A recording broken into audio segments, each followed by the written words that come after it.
ในวันที่29กันยายน2025ที่ผ่านมา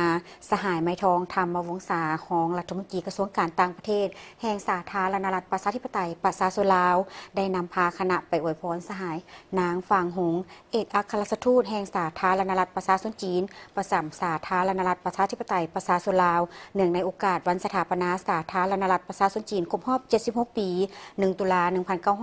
1949 1 ตุลา 2025ที่สถานเอกอัครราชทูตสาธารณรัฐประชาชนจีนประจำสาธารณรัฐประชาธิปไตยประชาชนลาว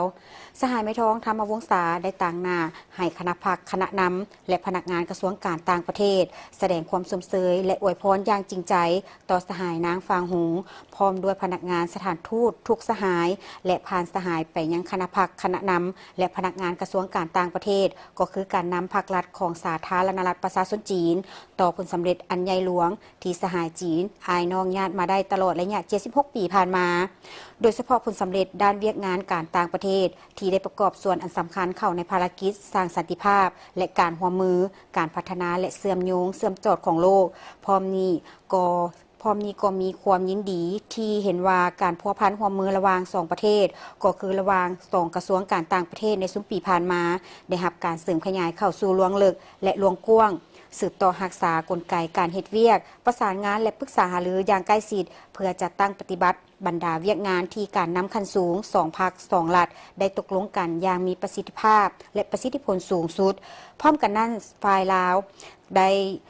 ยืนยันที่จะสืบต่อร่วมมือกันอย่างใกล้ชิดกับฝ่ายจีนในการเสริมขยายสายพัวพันมิตรภาพอันเป็นมูลเสื่อและการพัวพันคู่ร่วมยุทธศาสตร์รอบด้านมั่นคงยาวนานตามทฤษฎีและการเป็นคู่ร่วมชะตากรรมลาวจีนลาวก็คือการจัดตั้งปฏิบัติบรรดาข้อตกลงที่การนำคันสูงได้เห็นดีร่วมกันให้มีผลสำเร็จตัวจริงยิ่งขึ้นพร้อมทั้งยืนยันคืนว่าพรรคและรัฐบาลสาธารณรัฐประชาธิปไตยประชาชนลาวเวลาใดก็ยึดมั่นหลักการจีนเดียวสืบต่อสนับสนุนซึ่งกันและกันเป็นเวทีภาคพื้นและสากล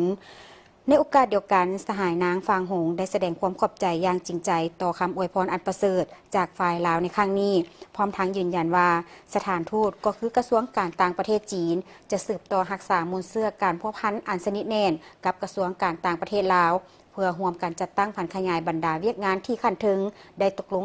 ร่วมกันและนั่นให้ปรากฏผลเป็นจริงมีประสิทธิภาพและประสิทธิผลเพื่อนำเอาผลประโยชน์สูงสุดมาสู่ประชาชน2 ชาติลาวจีนลาว